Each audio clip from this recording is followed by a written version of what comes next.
Hello and welcome to the Inns of Court Armoured Car Regiment channel. Today we'll be covering the events of April the 12th to April the 15th, 1945. April the 12th. A Squadron sent a patrol to the observation post at Greatham, and another made its way to the observation post at Buchen. The Pembrokeshire Yeomanry provided the artillery support to the targets spotted from these observation posts. B Squadron was sent across the River Liner at Helstroth. From here they moved to the village Hope, in order to be ready to cross the River Aller at Ursel once the bridge was constructed. C Squadron remained in reserve. D Squadron once again patrolled the Furberg Forest, with the limits of the patrols being Jerversen and Wiekenburg. At Wiekenburg, contact was made with the 8th Midlands Parachute Battalion of the 6th Airborne Division. During the morning, 2 German officers crossed the lines at Witzel under a flag of truce, and came through D Squadron's positions. These 2 emissaries were to negotiate the orderly handing over of the Belsen concentration camp, which the German Wehrmacht had taken over from the SS 2 days prior.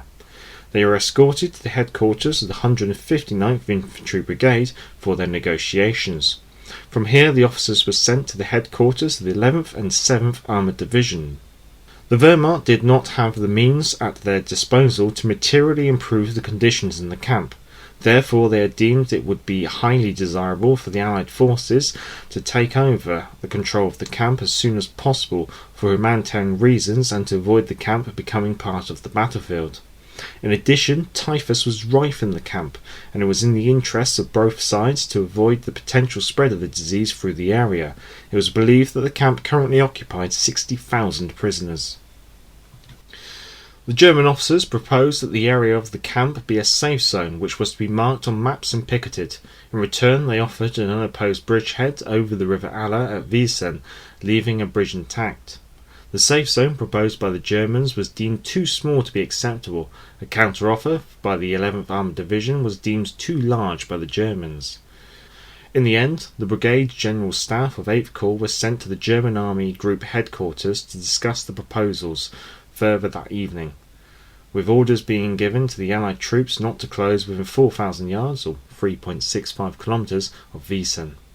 D Squadron kept out a patrol at Jerversen and Wiekenburg, awaiting the return of the Brigade General Staff.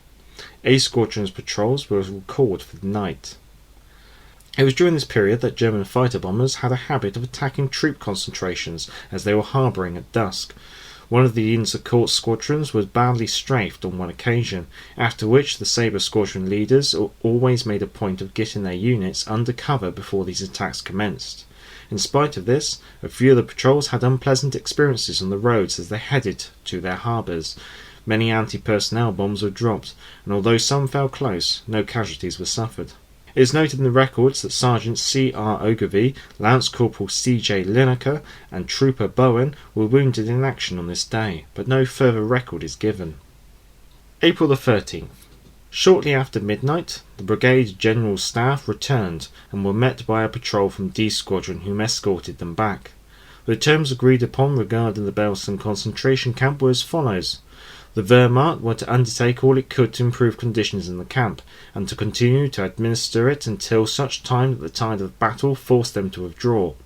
When forced to withdraw, all German troops were to withdraw to the north of the camp as rapidly as possible. Both sides could use the roads through and in the intermediate vicinity of the camp.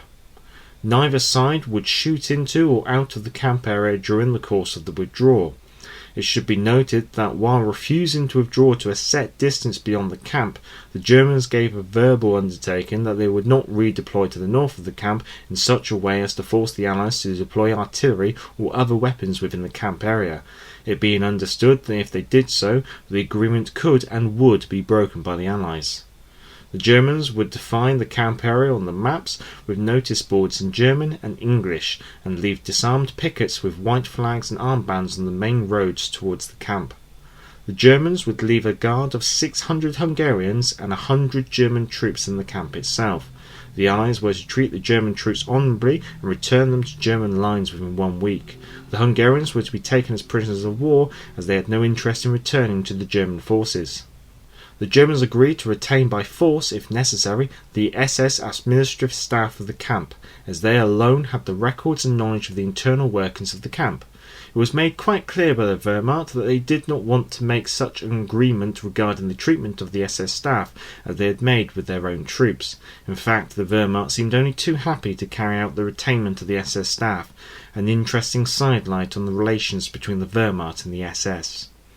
At first light, A Squadron's patrols returned to Greatham and Buchen. C Squadron crossed the River Leine in order to be ready to follow B Squadron across the River Aller when the bridge was ready. At 0900 hours, D Squadron were ordered to send a patrol from Jeversen to Steinforde to report on the condition of the bridges over the River Weitzel. By midday, the patrol was able to report that all but one of the bridges over the river were destroyed. Another patrol was sent to Celle, which had been captured by the 15th Scottish Infantry Division. Once reached, they were tasked with the recce of the road that headed from Celle to Woldhausen. The patrol made good progress until the outskirts of Woldhausen, where the bridge over the River Orzel was found to have been destroyed. A patrol sent to Vincennes found all bridges over the River Aller to have been destroyed, with the patrol remaining in observation of the far bank.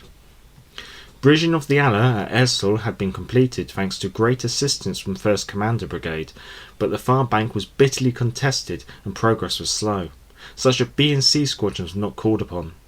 A and D Squadrons patrols were recalled for the night. It is noted in records that Lieutenant F.B. Parsons was wounded in action on this day, but no further record is given. April the 14th. A and D Squadrons were sent out to their observation posts at first light. B Squadron crossed the River Aller to provide protection to the left flank of the 11th Armoured Division and to recce the roads north to Vincennes. Due to the strength of the enemy resistance, the Inser Court could only follow the Allied front line and were unable to carry out any reconnaissance. At 1900 hours, D Squadron's observation post at Vincennes noted that the enemy were withdrawing, and within 2 hours the 15th, 19th Hussars and 1st Cheshires were spotted on the far bank. All patrols were recalled for the night. April the 15th. Progress out of Ersel's bridgehead was too slow, therefore it was deemed best to abandon the bridgehead. 1st Commando were to hold the grounds taken while the 11th Armoured Division moved its attention to Vincennes, where they would again attempt to cross the River Aller. D Squadron headed to Vincennes and made contact with Allied troops there. C Squadron followed up and crossed the River Aller. The Inser Court's tasks were as follows: provide left flank protection to the 11th Armoured Division and protection to the Royal Engineers at Ersel, whom were tasked with the demolition of the bridge. A Squadron was tasked with the protection of the Royal Engineers, while B Squadron was tasked with the left flank protection. A Squadron's task was later cancelled and A Squadron sent patrols out to Greatham. B Squadron reached Meissendorf, where they were stopped by enemy infantry. There was a brief artillery exchange in which B Squadron's patrol came under fire from Moaning Minis before the town was cleared by Allied tanks. Once enemy resistance in the woods north of Vincennes was broken, the 11th Armoured Division rapidly advanced through the Belsen area. B Squadron reached Bergen, from which they sent out patrols. Another patrol went east from Vincennes and then north through Woldhausen.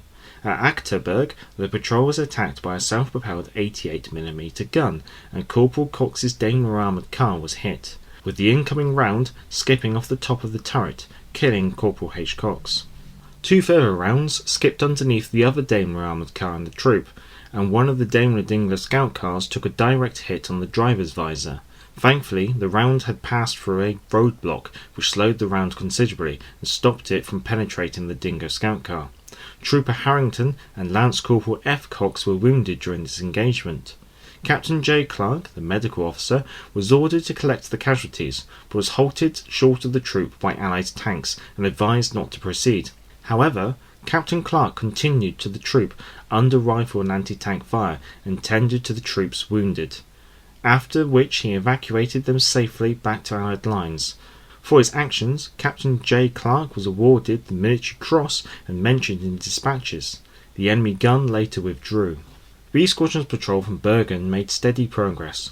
One reached Manhorn when it was engaged by enemy infantry. Another made it to the outskirts of Marbostor, where it was halted by a roadblock. During the afternoon, C Squadron relieved B Squadron's patrols south of Meissendorf and searched the woods in the area. All of C Squadron's patrols were recalled apart from one, which was posted near Meissendorf.